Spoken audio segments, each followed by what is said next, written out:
अभी जो हमारे गेस्ट हैं यहाँ पर पीछे बैक स्टेज पर, वो अभी तक जितने भी गेस्ट आए हैं उसमें से सबसे कम एज इनकी है। उनको आप सब गूगल बॉय ऑफ इंडिया के नाम से जानते हो। Please give an energetic and warm welcome to Kautilya पंडित।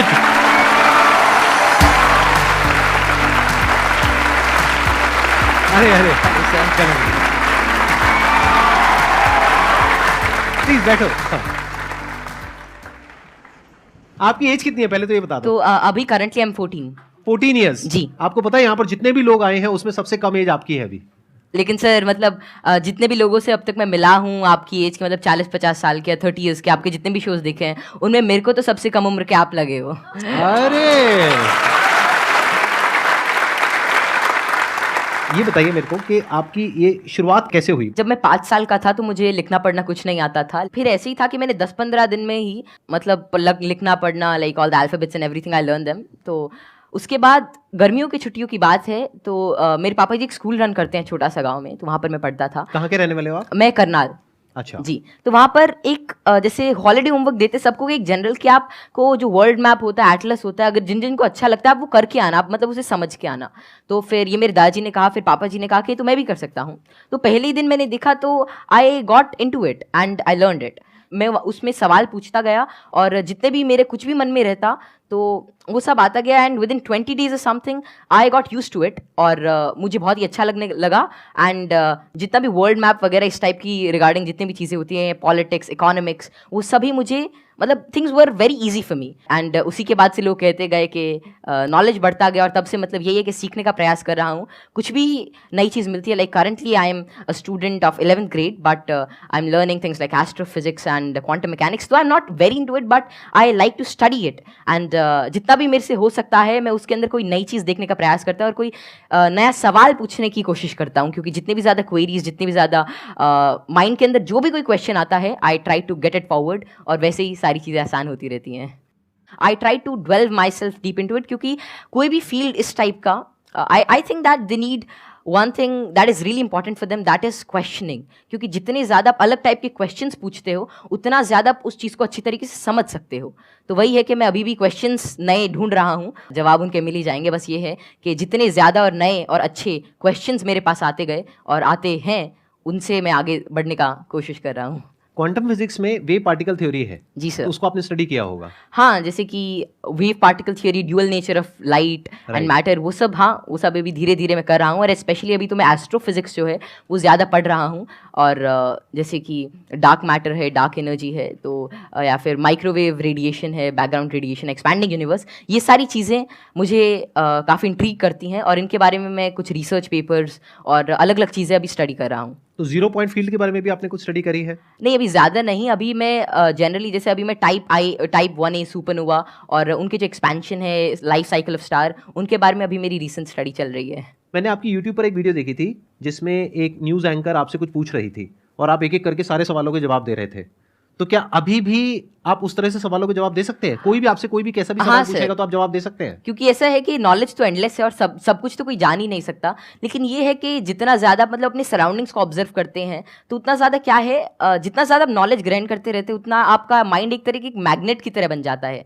और उसके बाद कोई भी इंफॉर्मेशन, कोई भी चीज़ वो आपको आती रहती है। और ऐसा है कि बहुत सारी चीज़ें मेरे को नहीं भी पता होती और मैं उनको सीखता हूँ। अगर मानो कोई नई चीज़ मेरे को आज पता चलती है तो मैं उसे सीखूंगा और that would be like great for me. तो कोई भी चीज़ I always like to entertain and get new answers and new questions, क्योंकि उसी से ही एक नया फील्ड, एक नया पर्सपेक्टिव मेरे लिए ओपन हो जाता है। एक्सीलेंट जी। तो अब एक काम करते हैं, आप में से किसी के भी माइंड में कोई भी क्वेश्चन है किसी भी तरह का तो वो आप इनसे पूछिए। मैं ये जानना चाहता हूँ कि क्या हम यूनिवर्स को जान सकते हैं कि वो कितना बड़ा है, या हम अभी तक जान पाए हैं? जी।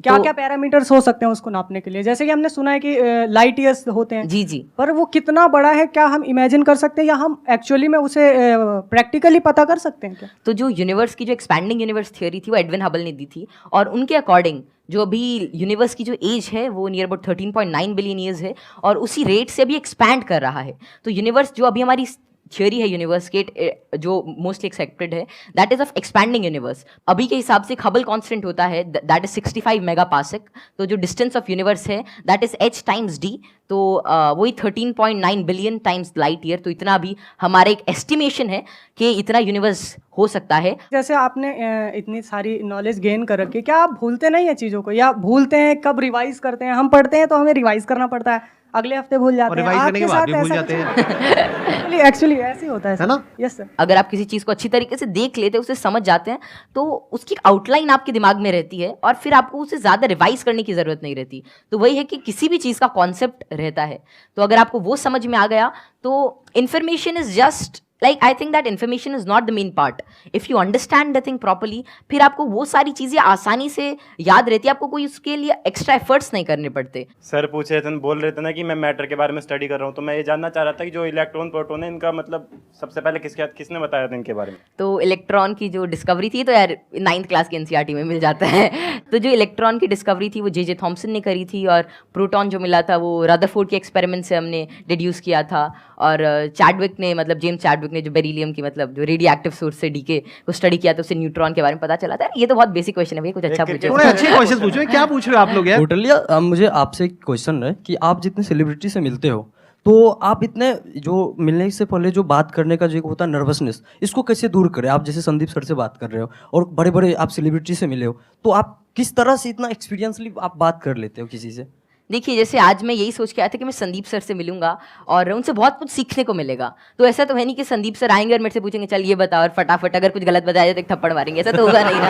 मतलब प्यार से बात करेंगे और अपना आशीर्वाद देंगे, कुछ अच्छा नई चीज़ शेयर करेंगे। तो वही है कि आप मतलब एक फ्री एंड पे रहें, और जहाँ पर भी आप मतलब अपने से आप सच जो है वो एक्सपेक्ट करें कि अगर मैं कहीं से सच बोल रहा हूँ तो थिंग्स वुड गेट ईजी, और make it easy in your brain. और हर जगह से अगर आप कुछ अच्छा सीख करने की कोशिश करते हो, ट्रुथफुल रहते हैं, तो आप में nervousness is just a state of mind, और ये बस चला जाता है, जस्ट मिराज। तो बस संदीप सर हैं आज, है आज इनसे बहुत कुछ सीखने को मिलेगा, आप सभी से आज बहुत कुछ सीखने को मिलेगा। तो आप ऐसा कुछ एक अपना परसेप्शन रखिए और फिर सारी चीज़ें आपके लिए आसान हो जाएंगी। मेरा ये क्वेश्चन है कि जैसे चंद्र ग्रहण लगता है, सूर्य ग्रहण लगता है, तो उसका कैसे पता लगता है कि वो कब लगेगा और किस टाइम में लगेगा, या कितना, उसका कैसे पता लगता है? ये तो पता है कि वो क्यों लगता है, बट इसका कैसे पता लगता है कि अब लगेगा, या कैसे, उसका क्या होता है? तो खैर ये जो टेक्नोलॉजी थी एस्टिमेट करने की कि कब सोलर एक्लिप्स, लूनर एक्लिप्स या कोई भी सेलेस्टियल मूवमेंट होगी, ये तो आज से मतलब कई हज़ार साल पहले ही डेड्यूस हो चुकी थी। और इसका रीज़न यही है कि ऑब्जर्वेशन से हम एवरेज टाइम निकाल सकते हैं। एक पैरेलैक्स एंगल आपने पढ़ा होगा कि उससे हम मतलब ये एवरेज स्पीड और एवरेज डिस्टेंस निकाल सकते हैं किसी भी चीज़ का, और उससे ही हम डेड्यूस कर सकते हैं कि कितना रेडियस है कि एक साल में इतना डिस्टेंस ट्रैवल करती है। फिर एपोजी, पेरेजी, फिर केपलर्स लॉ लगा के सेमी मेजर एक्सिस वगैरह निकाल के, तो उससे हम उसका डिस्टेंस यूज़ कर सकते हैं, और फिर टाइम पीरियड से हम we can actually deduce it. और एक नई चीज़ लूनर एक्लिप्स वगैरह के बारे में ये है कि जैसे जैसे आजकल क्या है, जो due to tidal forces moon हमसे हर साल 3 सेंटीमीटर दूर जा रहा है। तो बहुत हज़ारों सालों बाद ऐसा होगा कि सन तो उतना ही रहेगा लेकिन चांद जो है वो छोटा हो जाएगा। तो उसके बाद मतलब एक्लिप्स जो होगी वो जिसे आजकल टोटल होती है उतनी नहीं होगी।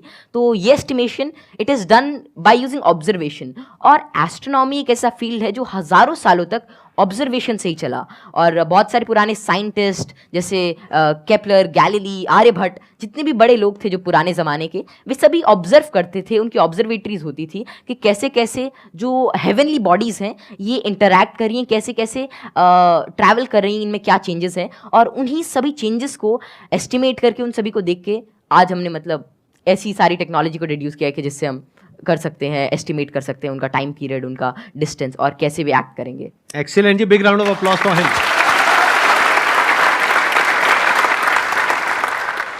मैं ये पूछना चाहूँगा, जैसे यहाँ पर बैकग्राउंड हमारा होता है तो लोग कहते हैं कि इंटेलिजेंस जेनेटिक होता है, काफ़ी मतलब कि उसको बढ़ाने में बहुत ज़्यादा नहीं हम लोग कर सकते हैं।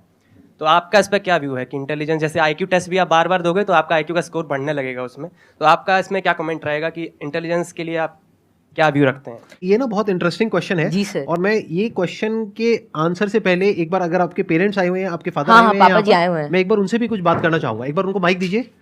मैं आपसे ये जानना चाहूंगा कि आपके जो बेटे हैं, ये तो सबको पता है कि किस तरीके से चीज़ों को याद रखते हैं, किस तरह से एक्सप्रेस करते हैं, क्या आप भी इसी तरीके से चीज़ों को याद रख पाते हैं? पहले तो बहुत बहुत धन्यवाद जो आपने माइक दिया, और जो आपके आज दीदार हुए, हम बहुत दिनों से कुछ एक गिने चुने शख्सियत ऐसे जिनसे नहीं मिल पाए, उनमें एक संदीप माहेश्वरी थे।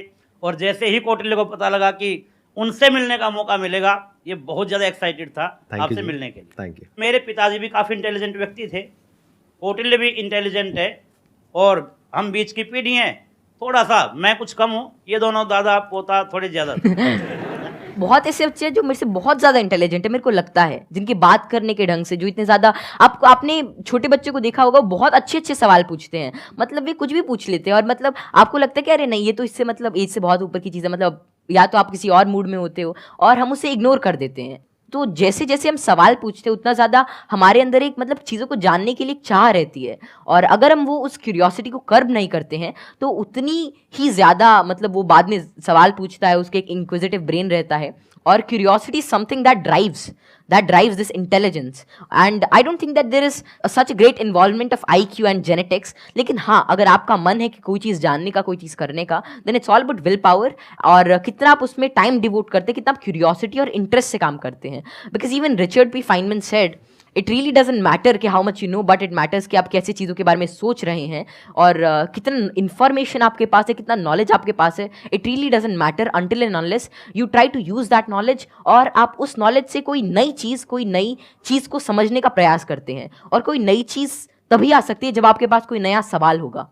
आपने बड़ी अच्छी बात बोली कि क्यूरोसिटी हम सबके अंदर होती है। जी सर। लेकिन होता क्या है कि घर में जाकर के हम उल्टे पुल्टे क्वेश्चंस पूछते हैं, जबकि क्वेश्चंस उल्टे पुल्टे नहीं होते हैं, सामने वाले को समझ नहीं आता है तो उसके लिए उल्टे हो जाते हैं, तो वो उसको चुप करा देते हैं। हाँ। बच्चे को चुप करा देते हैं, और वहीं पे उसकी क्यूरोसिटी मर जाती है। उसके बाद में क्वेश्चनिंग खत्म हो जाती है, उसके बाद में वो रटना शुरू कर देता है। रटने में इंटरेस्ट तो आता नहीं है, तो ना तो अब रट पाते हैं ना समझ पाते हैं, बिल्कुल दोनों तरफ से चले गए। तो अब मैं ये आपसे जानना चाहूंगा कि क्या बचपन में जब आपने क्वेश्चनिंग करी, इस तरह के क्वेश्चंस पूछते थे, शुरू में तो आपने अपने पेरेंट्स से पूछा होगा या अपने आसपास में जो लोग थे उनसे पूछे होंगे जी। तो क्या आपको सपोर्ट मिला? क्या उन्होंने आपको एनकरेज किया, या उन्होंने भी आपको यही कहा कि क्या फालतू के क्वेश्चंस पूछ रहा है? नहीं, जैसे I think I was fortunate enough कि जितने भी मैं सवाल पूछता, कोई ना कोई मेरा जवाब दे ही देता था। और बात शुरू ऐसी होती थी कि मानो कोई घर पे कोई बात चल रही है किसी भी चीज़ को लेकर, मानो दे टॉकिंग अबाउट के एक इकोनॉमिक क्राइसिस है देश में, तो मैं उसके अंदर मैं सुनता रहता था, या कोई भी ऐसी चीज़ हो रही है, कोई स्पेस मिशन जा रहे, मैं सुनता रहता था, मैं चीज़ों को ऑब्जर्व करता था। और वैसे ही मेरे जो भी सवाल आते, I was fortunate enough to get their answers. और मानो अगर मेरे को उसका जवाब नहीं भी मिलता तो मैं पूरे दिन उनसे पूछता रहता। तो एक तो मैंने भी कसम खा रखी थी कि जवाब तो चाहिए ही, तो मैं खाते हुए भी यही पूछता, नहाते हुए भी यही पूछता, और जो भी काम करता मैं मतलब मेरे दिमाग में वही रहता जब तक वो रिजॉल्व नहीं होता। तो ज़्यादा मेरे को दिक्कत नहीं आई, और मेरे को जल्दी ही जवाब मिल गया। और अगर कोई ऐसा रहता तो मतलब मैं भी ठीक था, और मेरे family and everything they supported me really well. तो यहाँ पे वो जो पेरेंट्स मुझे अभी देख रहे हैं उनके लिए एक बहुत बड़ा लेसन है कि अगर बच्चे कुछ क्वेश्चंस पूछते हैं तो उनके जवाब देने चाहिए, हमें पीछे नहीं हटना चाहिए, और अगर जवाब नहीं है तो हमें बोलना चाहिए। हाँ हाँ, विद ऑल दी हम्बलनेस कि भाई हमारे पास में जवाब नहीं है, आप खुद फिगर आउट करो जाकर। मतलब सर जब मैं छोटा था तो it was lean about like 2013 और समथिंग, और तब मतलब यही इंटरनेट बहुत कम था, और तो यही था कि कोई सवाल मेरे मन में आता, शायद वो नहीं पता रहता, तो मेरे पापा जी एक डोंगल आता था, मतलब वोडाफोन का, बहुत महंगा उसका रिचार्ज था, मतलब ऐसे मतलब अभी चला तो एक वीडियो देखने के बाद ही खत्म हो जाता था तो फिर वो लाते, और मतलब मेरा जो भी सवाल रहता मेरे को उसका आंसर मिलता।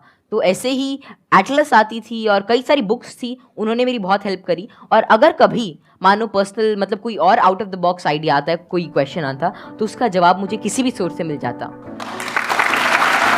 Thank you ji, thank you Kautilya. Okay, pleasure meeting you. चलो मिलो।